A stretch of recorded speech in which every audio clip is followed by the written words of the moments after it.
যে আমার দাদাকে নির্মম ভাবে মেরে ফেললো, তাদের শাস্তি যদি হয় তো করুক। আর আমার দাদা তো নির্মম ভাবে চলেই গেল, আমার পুরো মা থেকে গেল। এক মুঠ আগুনের আশায় আমার মা বেঁচে আছে। ইটভাটার পাশে এক ব্যক্তির মৃতদেহ উদ্ধার ঘিরে চাঞ্চল্য।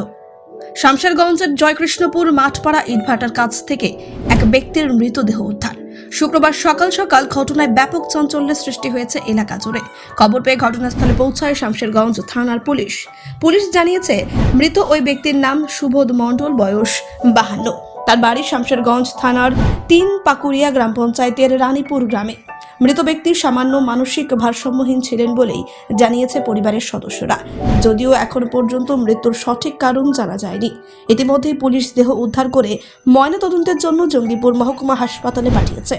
মৃত্যুর কারণ খতিয়ে দেখার পাশাপাশি বাড়ি থেকে কয়েক কিমি দূরত্বে কিভাবে ওই ব্যক্তির মৃত্যু হয়েছে তার তদন্ত করে দেখছে শামশেরগঞ্জ থানার পুলিশ। কাল সকাল 7টায় বেরিয়েছে বাড়ি থেকে। একটু মেনটেনের দোষ আছে, দিয়ে বিক্রম আছে তো মেনটেনের দোষ আছে। বাড়ি থেকে বেরিয়েছে। আমার দাদা এমনি কেউরি হাতের ও খেত না, আমার বৌদির হাতের খেত। দুদিন থেকে নিজে হাতে খেয়েছে। এবার আমার দাদা বেরিয়েছে, আমার বৌদি খুঁজাখুঁজিও করেছে, পাইনি। এইদিকে যে আসবে সেটা কারো জানা নেই। এবার ওর কোনোদিন কেউকে গালি ঘিন্না একটাও দেয় না।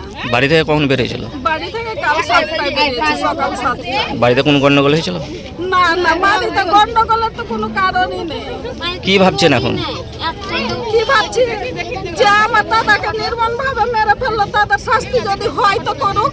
আর আমার দাদা তো নির্মম ভাবে চলেই গেল, আমার পুরো মা থেকে গেল। এক মুঠ আগুনের আশায় আমার মা বেঁচে আছে। তাকে তো আর আমরা দিতে পারলাম না সেই সুখটা। আপনার বাড়ি? আমার বাড়ি ব্রাহ্মণ গ্রাম। ব্যুরো রিপোর্ট, চেতনা নিউজ।